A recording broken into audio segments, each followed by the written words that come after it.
नमस्कार। आज संत Paul church नांदबाड यांचा सुवर्ण महोत्सवी कार्यक्रम संपन्न झालेला आहे। ह्यासाठी आपल्या वसई धर्मप्रांताचे बिशप थॉमस डिसूजा काय सांगत आहेत ते आपण ऐकूया। या सुवर्ण महोत्सवी कार्यक्रमासाठी नांदबाड धर्मग्रामाने संपूर्ण त्यांच्या धर्मग्रामामध्ये एक सुंदर संस्कृतीचा देखावा करणारं आणि श्रद्धेचं प्रकटी करणारी एक तीर्थयात्रा केली। मी त्यांचे खास अभिनंदन करतो आणि आभार मानतो। याद्वारे आपल्या संस्कृतीविषयी आपल्या पूर्वजांची आठवणी या तरुणांमध्ये आणि मुलांमध्ये त्याने जागृत करण्याचा प्रयत्न केला आहे।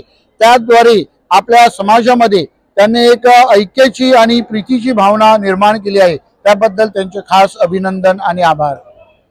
बिशप साहेब, तुम्ही प्रथम जेव्हा ब्रदर होते तेव्हा धर्मग्रामात तुम्ही कार्य केलेलं आहे। आता तुम्ही त्याविषयी जुन्या काही आठवणी सांगू शकाल?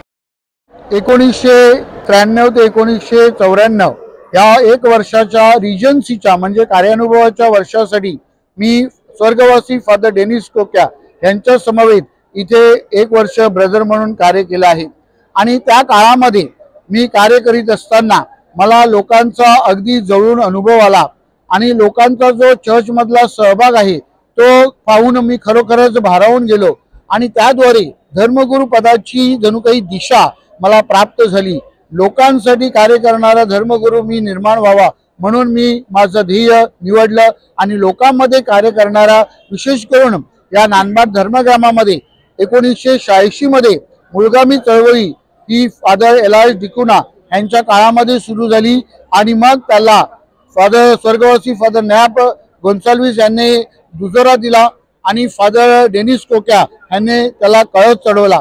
तर अशा या मुळगामीच्या कार्यामध्ये मला फार भरीव असा अनुभव आला आणि तो मी माझ्या धर्मगुरू पदाच्या कार्यामध्ये सतत वापरत राहिलो। आज ह्या ठिकाणी जेव्हा नांदबाडचं चर्च पाहिलं झालं तेव्हा चुना गावातलेच प्रमुख धर्मगुरू म्हणून इथे आलेले आणि योगायोगाने आज ह्या ठिकाणी 50 वर्षांनी चुना गावचेच बिशप, ह्याबद्दल तुम्ही काय सांगू शकाल?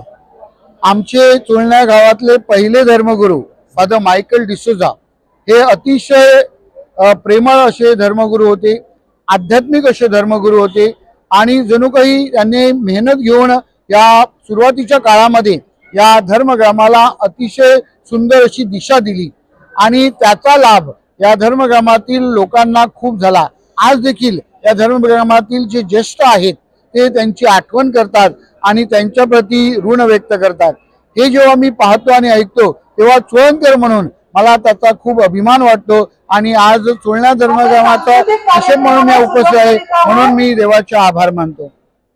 तर आता आपण बघितलं बिशपांनी जो संदेश दिलाय तो आपल्यासाठी फार प्रार्थनामय आहे, आपल्या संपूर्ण नांदबाडसाठी आनंदाची गोष्ट आहे।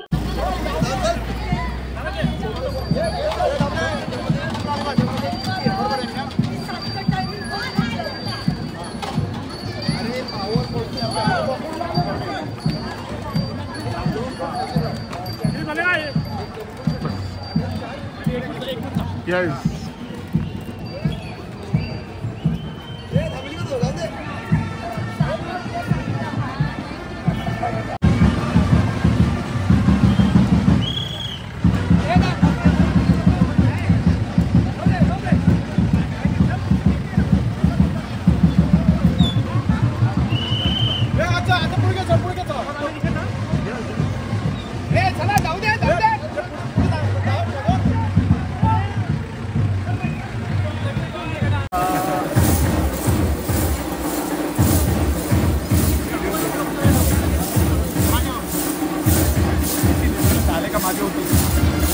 मागे होता ना, मागे होता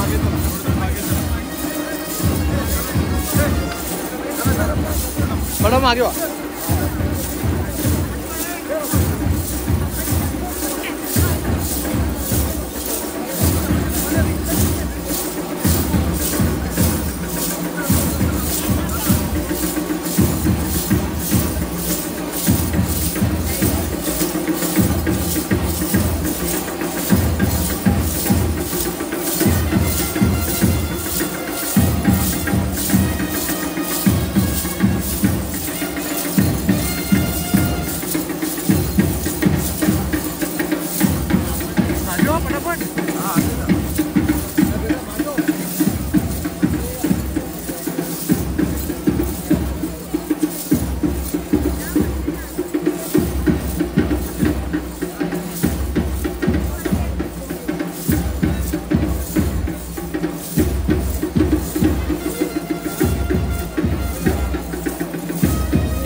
निसर्गाशी व काळ्या मातीशी घट्ट विण जुळलेली आपली संस्कृती, हरित वसईच्या याच संस्कृतीचा वारसा अखंडपणे सुरू राहावा म्हणून प्रतिकात्मक रूपात दीप प्रज्वलनासाठी आपण केळीच्या लोदापासून तयार केलेल्या नैसर्गिक समईचा वापर करीत असतानाच 12 गावांनी मिळून तयार झालेले नानबाट धर्मग्राम, 12 गावांतील विविध गुणवैशिष्ट्यांनी उजळून निघालेले नानबाट धर्मग्राम 12 ज्योतींद्वारे प्रकाशमान होत असतानाच म्हणावेसे वाटते, दीप लावूया ज्ञानाचा, प्रकाश पसरेल मानवतेचा, दीप लावूया श्रद्धेचा, प्रकाश पसरेल भक्तीचा, दीप लावूया मांगल्याचा, प्रकाश पसरेल पावित्र्याचा, दीप लावूया सामर्थ्याचा, प्रकाश पसरेल विवेकाचा. चला दीप लावूया सौख्याचा, दीप लावूया ऐक्याचा.